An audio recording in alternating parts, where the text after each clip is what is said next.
Amén. Todo aquel que en él creyere no será avergonzado. Parte 2.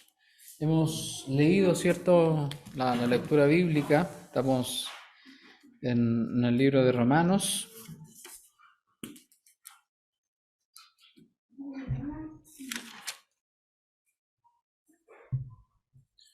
Y bueno, deseo que el Señor nos hable en esta mañana y que seamos edificados, exhortados, consolados con su palabra. Amén. Bueno, el domingo pasado terminamos con los últimos versos de Romanos capítulo 9 y profundizamos los dos primeros puntos de este sermón, que era, primero, el primer punto era la justicia por fe y la justicia por obras, que estaban basados en Romanos 9, del 30 al 33. Y el punto 2 que vimos es la autojusticia y el fin o propósito de la ley, basado en los versos 1 al 5 de Romanos capítulo 10. Dijimos que la justicia de Dios es el camino que Dios provee y es totalmente opuesto al que nuestra autojusticia nos ofrece. El camino de Dios rompe las apariencias y derriba nuestra confianza en lo que nosotros podemos hacer para llevarnos a descansar en Cristo. Esta piedra que fue desechada, pero en la que ahora descansa la única vía para que cualquier persona llegue a estar bien y completo con Dios. Como el apóstol Pablo dice ahí en Filipenses 3, verso 9, y ser hallado en él, no teniendo mi propia justicia, que es por la ley, sino la que es por la fe de Cristo, la justicia que es de Dios por la fe. Ese es el camino que Dios nos ofrece para llegar a ser justos, un camino en donde confiamos en la obra que Cristo ha hecho en nuestro favor, un camino de fe en Jesús y no en lo que nosotros podemos hacer. Sin embargo, hermanos, muchas veces cuando hablamos de estos temas, no logramos entender de forma práctica lo que es la autojusticia o lo que es la justicia de Dios. Y la idea de este último punto de nuestro sermón es llegar a entender tanto la autojusticia y la justicia del Señor y cómo la autojusticia se refleja en nuestras vidas y cómo el Evangelio nos da promesas firmes para arrepentirnos y descansar en Cristo. Así que pongamos atención ahí a la predicación. Y la idea, como les decía, de esta predicación es que podamos ver de forma práctica cómo se refleja la autojusticia en nuestro corazón y cómo el Evangelio nos da la salida también. Y el punto 3 es el mensaje de la fe. El mensaje de la fe. Y le pido a mi hermano Javier que pueda leer ahí los versículos 6 y 7. Pero la justicia que es por la fe dice así: no digas en tu corazón, ¿quién subirá al cielo? Esto es para traer abajo a Cristo. ¿O quién descenderá al abismo? Esto es para hacer subir a Cristo de entre los muertos. Amén. Estos dos primeros versículos nos hablan de qué es lo que la justicia de Dios, ¿cierto?, nos enseña. Y comienza con un pero, debido a que hace un contraste entre la autojusticia y la justicia de Dios. Y la autojusticia nos decía en el verso 5, lea Mami Miquela, hermana María, verso 5. 10:5. Sí, 10:5. Sí, Romanos 10:5. Estamos en Romanos 10:5. Romanos verso 10, capítulo 10, verso 5. Porque de la justicia que es por la ley de Moisés, escribe así: el hombre que haga estas cosas vivirá por ellas. Amén. La Nueva Traducción Viviente dice: pues Moisés escribe que la ley exige obediencia a todos sus mandatos para que una persona llegue a ser justa ante Dios. Y ahora los versos 6 y 7 nos dice qué es lo que la justicia de Dios enseña. Si ustedes se dan cuenta y dice, pero la justicia que es por la fe dice así. Y lo primero que dice es, no digas en tu corazón, ¿quién subirá al cielo? Y aquí entre paréntesis dice, esto es para atraer abajo a Cristo. El Señor aquí nos dice, no digas en tu corazón. En otras traducciones se lee, no te inquietes preguntando. O quizás como el Señor Jesús decía, no se turbe vuestro corazón. Diciendo, ¿quién subirá al cielo? Esto es para traer abajo a Cristo. Y estas palabras son de una persona que está dudando de lo que Dios puede hacer. Son de una persona que duda que a través de creer en el Evangelio podemos estar bien con Dios y recibir todas sus bendiciones. Si dijéramos estas palabras que están aquí de una forma más sencilla, sería, ¿quién podría ir al cielo a buscar a Cristo para que Él mismo nos afirme que en realidad estamos bien con Dios? Eso es lo que quiere decir ese verso.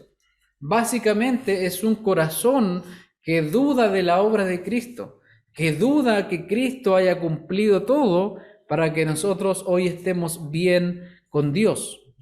¿Qué nos dice Romanos 4:25, Javier? Romanos 4:25. Sí, Romanos 4:25.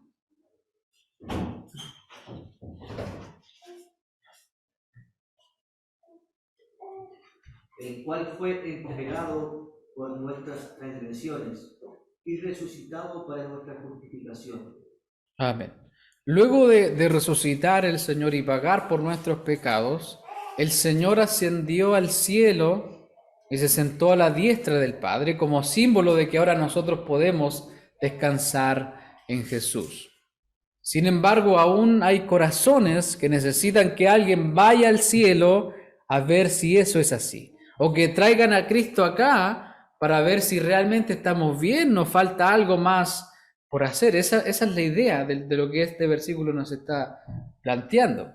Y esta no es la duda que se alberga, no solamente la duda que se alberga en el corazón de alguien que no cree en la obra de Cristo, porque el verso 7 nos dice, ¿o quién descenderá al abismo? Y entre paréntesis dice, esto es para hacer subir a Cristo de entre los muertos. Esta es otra duda que en palabras más simples, la traducción del lenguaje actual dice, tampoco te preguntes, ¿quién bajará al mundo de los muertos? Es decir, bajar allá para pedirle a Cristo que resucite. Aquí se expresa también la inseguridad de una persona que no cree en la resurrección de Cristo. Y si no cree que Cristo resucitó, y con eso ya Dios está satisfecho con nosotros, entonces no está creyendo en el Evangelio y está viviendo una vida de autojusticia. Hermana Jordana, 1 Corintios 15:17.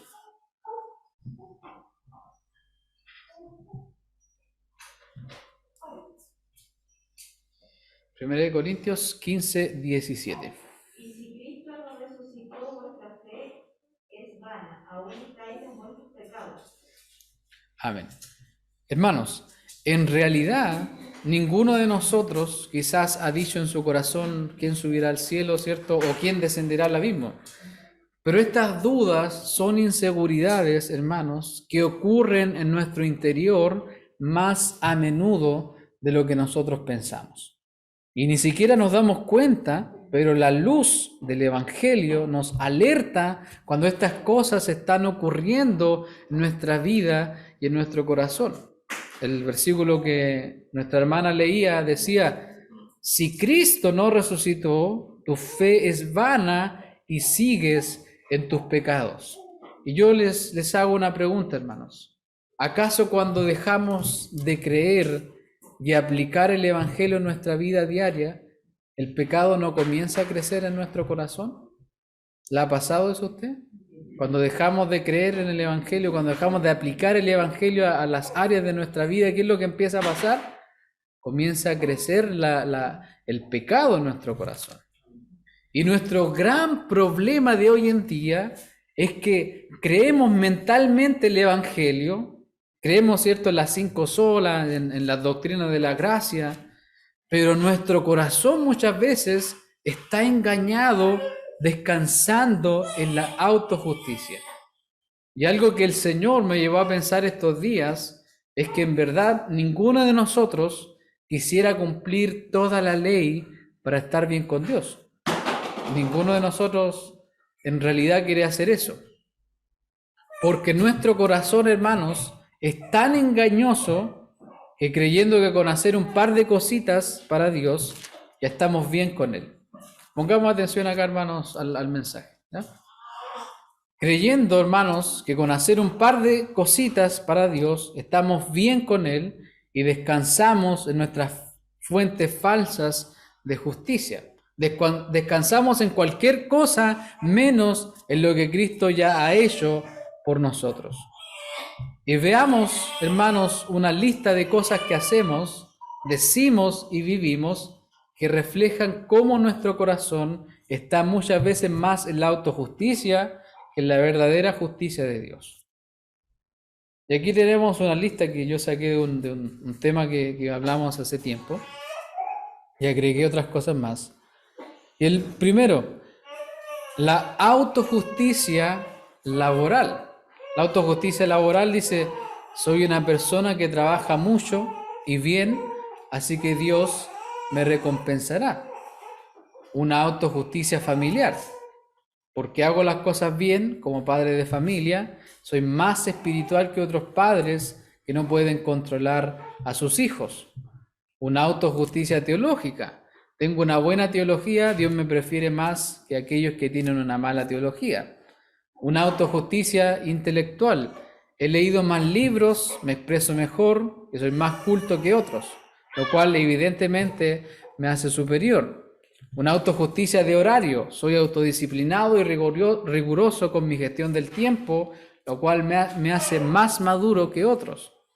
Una autojusticia de la flexibilidad.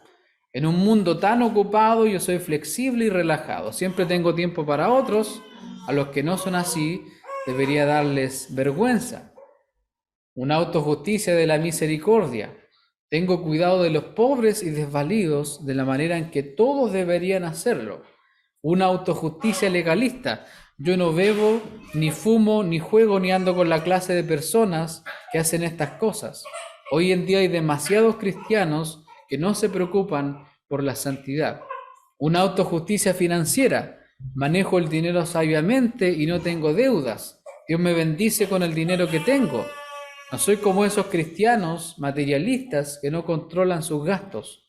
También esta autojusticia nos dice, Dios me bendice, pero puedo vivir el evangelio sin dar lo que Dios me demanda en su palabra. Una autojusticia política. Si realmente amas a Dios, votarás por mi candidato.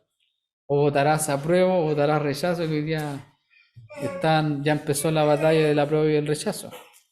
Una autojusticia de la tolerancia. Tengo una mente abierta y soy amable con aquellos que no están de acuerdo conmigo. De hecho, me parezco mucho a Jesús en ese sentido. Y la lista podría ser interminable de cosas de autojusticia. Y podríamos decir que quizás estas cosas no aplican a nuestra vida, pero déjame decirte, hermano y hermana, que la mayor evidencia de que hay autojusticia en mi corazón es cuando creo que estoy bien con Dios y creo en el Evangelio y creo descansar en la gracia de Dios, pero vivo una vida que contradice todo lo que creo o lo que pienso que estoy creyendo verdaderamente. Segunda de Pedro 1:9 nos dice que cuando no se evidencia en nuestra vida de que somos creyentes es porque hemos olvidado el Evangelio. Cuando no hay fruto de que somos justos, es porque hemos olvidado el Evangelio y hemos empezado a vivir una vida de autojusticia que nos dice, eres justo y ahora puedes vivir como quieras. Y voy a repetir esta parte. La mayor evidencia, hermanos, de que hay autojusticia en mi corazón es cuando creo que estoy bien con Dios y creo en el Evangelio y descanso en la gracia de Dios, pero mi vida contradice todo eso que creo o lo que pienso que estoy creyendo verdaderamente. Al final del día, la autojusticia nos dice, eres justo y ahora puedes vivir como quieras. Nos dirá la autojusticia que estamos bien con Dios y que podemos vivir el Evangelio a nuestra pinta, cumpliendo algunos mandamientos y haciendo algunas cosas para Dios, para sentirnos bien, pero ocultando nuestra realidad. Vivir de apariencias. La autojusticia nos dice, puedes vivir sin hablar con Dios, puedes vivir sin leer la palabra de Dios, puedes vivir sin ir a la iglesia, puedes faltar a la iglesia cuando quieras, puedes hablar como el mundo habla, puedes tratar mal a tu cónyuge, a tu familia, puedes buscar otras fuentes de placer fuera de tu matrimonio, puedes coquetear con otras personas que no sean tu cónyuge, una conversación prohibida que quizás luego puedes forrar. Puedes inventar tu propio evangelio. De esa forma, hermanos, se refleja la autojusticia en nuestro corazón. Todas estas cosas y todas las cosas que usted quizá en este momento está pensando en su mente, todo eso es porque decimos, creo en el evangelio, estoy bien con Dios, pero la autojusticia nos dice, también podemos hacer estas cosas si total estamos bien con Dios.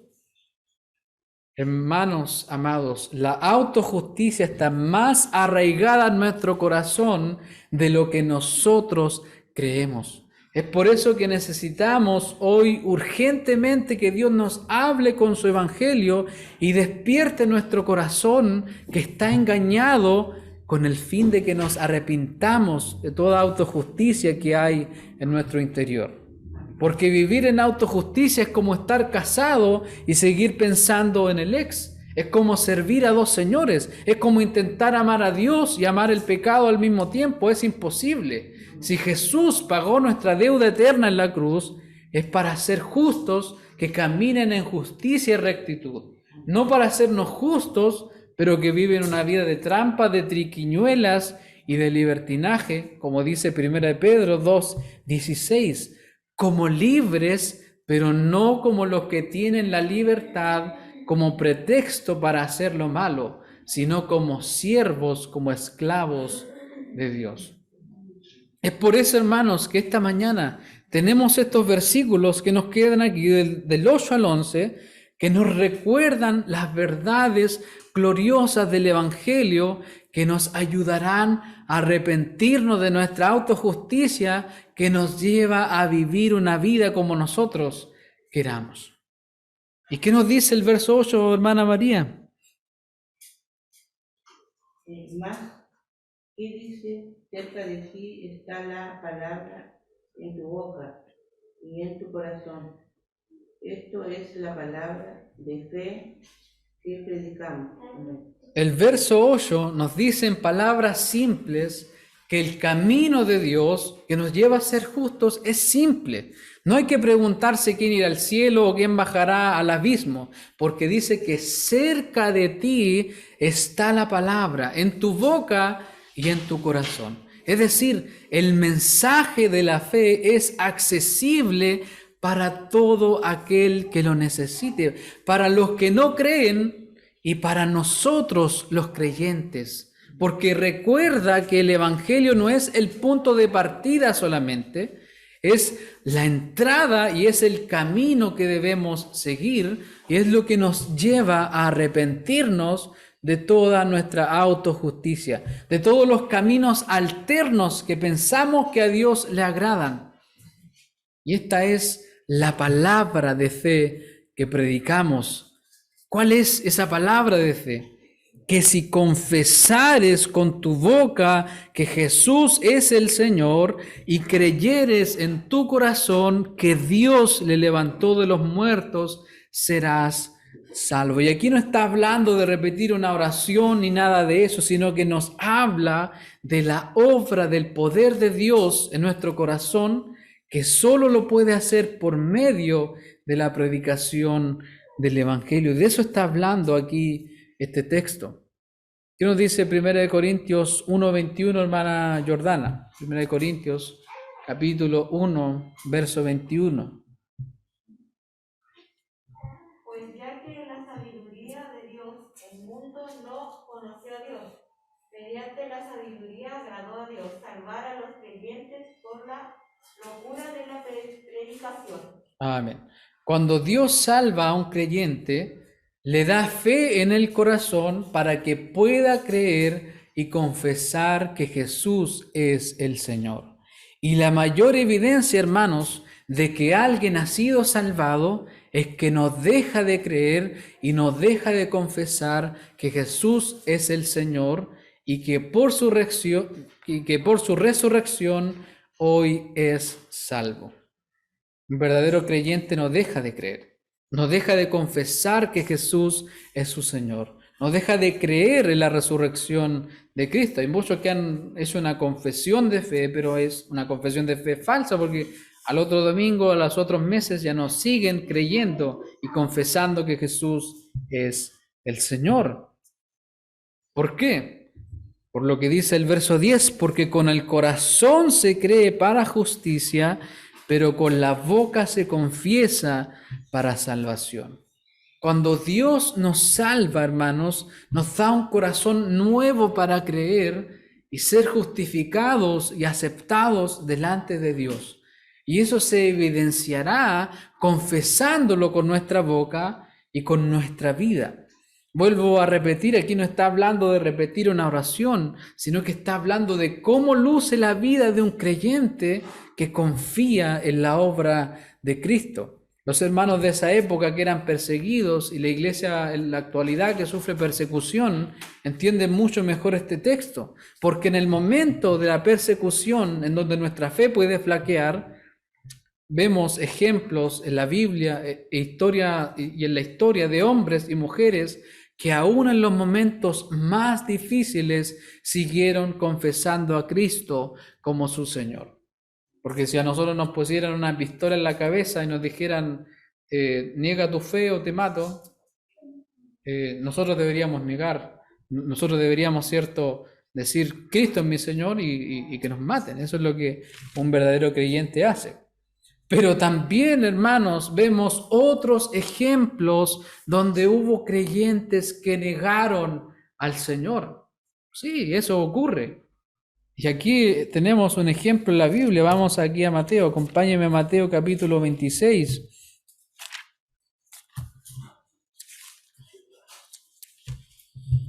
Mateo capítulo 26. Versículos del 69 al 74. Hermano Mauricio, ¿nos puede ayudar con la lectura? Mateo 26, del 69 al 74, por favor.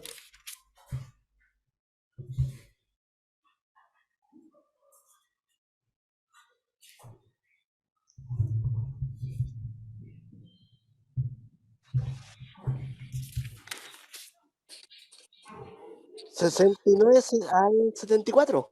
Sí, 69 al 74. Pedro estaba sentado fuera en el patio y se le acercó una criada diciendo, ¿tú también estabas con Jesús el Galileo? Mas él negó delante de todos diciendo, no sé lo que dices. Saliendo a la puerta, lo vio otra y dijo a los que estaban allí, también estaba con Jesús el Nazareno. Pero él negó otra vez con juramento, no conozco al hombre. Un poco después, acercándose los que estaban allí, dijeron a Pedro, verdaderamente también tú eres de ellos, porque aún tu manera de hablar te descubre. Entonces él comenzó a maldecir y a jurar, no conozco al hombre, y enseguida cantó el gallo. Amén. Pedro en esta ocasión no confesó a Jesús como su Señor, no evidenció que había sido salvado por Jesús porque se había autoengañado. Había dejado que la autojusticia se apodere de su corazón. Y la autojusticia de la reputación quizás, la autojusticia de la autosuficiencia, autojusticia de la comodidad de no sufrir nada por la causa de Cristo. Pedro le había dicho al Señor que iba a ir con él incluso a la muerte, que no dejaría que nada le pase, pero su autojusticia quedó evidenciada cuando negó al Señor. El recordar el Evangelio y meditar en Él nos llevará, hermanos, a vivir una vida que de verdad evidencie lo que Dios ha hecho por nosotros. El predicarnos este mensaje de fe a nosotros mismos cada día nos llevará a arrepentirnos de nuestra autojusticia, de todos los pecados que nos llevan a vivir una vida que no agrada a Dios. ¿Y qué nos dice el último versículo de Romanos, capítulo 10, Romanos 10, 11?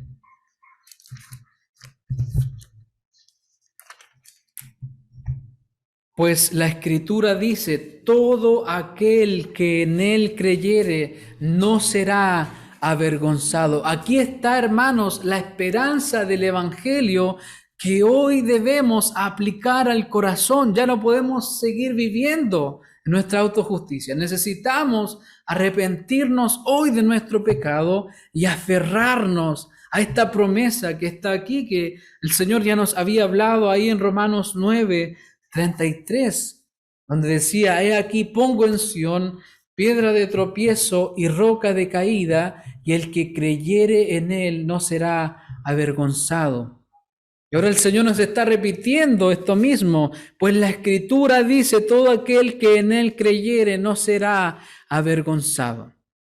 La razón principal por la cual caemos en la autojusticia, hermanos, es porque olvidamos el Evangelio. Y olvidamos que la única manera de estar bien con Dios es creyendo de todo corazón en lo que Cristo ha hecho en la cruz. Vivir en nuestra autojusticia es bajarse de esa piedra en la que estamos seguros y subirnos a una ruma de paja que el viento y el agua y el fuego van a destruir. Lamentablemente, por nuestro pecado, a menudo nos alejamos de la roca de Cristo, así como Pedro, que también lo hizo, que también era un verdadero creyente. Volvamos a Mateo, veamos qué nos dice Mateo. Mateo capítulo 16.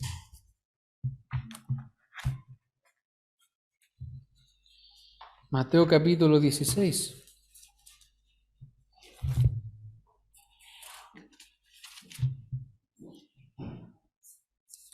Ana María, Mateo 16, versos del 16 al 18.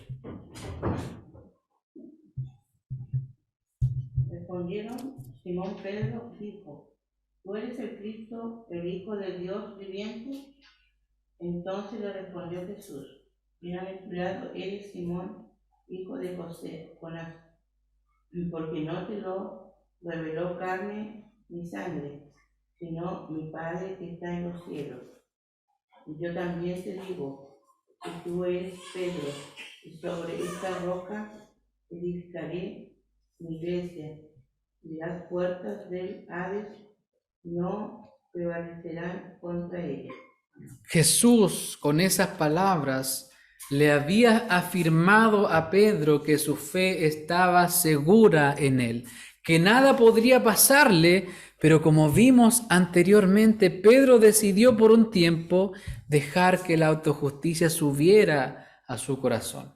Él olvidó quién era Jesús y llegó al punto de negarlo, de avergonzarse de Jesús, e hizo cosas que Jesús nunca le ordenó. Pedro sacó su espada cuando no debía hacerlo, negó al Señor cuando debía haber confesado su nombre. Él por un tiempo vivió el Evangelio a su pinta, pero llegó un momento cuando Jesús lo confrontó, no con maldad y sin misericordia, sino que Jesús confrontó a Pedro con el Evangelio. Jesús confrontó a Pedro con el amor del Evangelio. Vamos a Lucas, veamos de qué forma el Señor confrontó a Pedro. Lucas 22. Lucas capítulo 22, del 61 al 62. Lucas 22.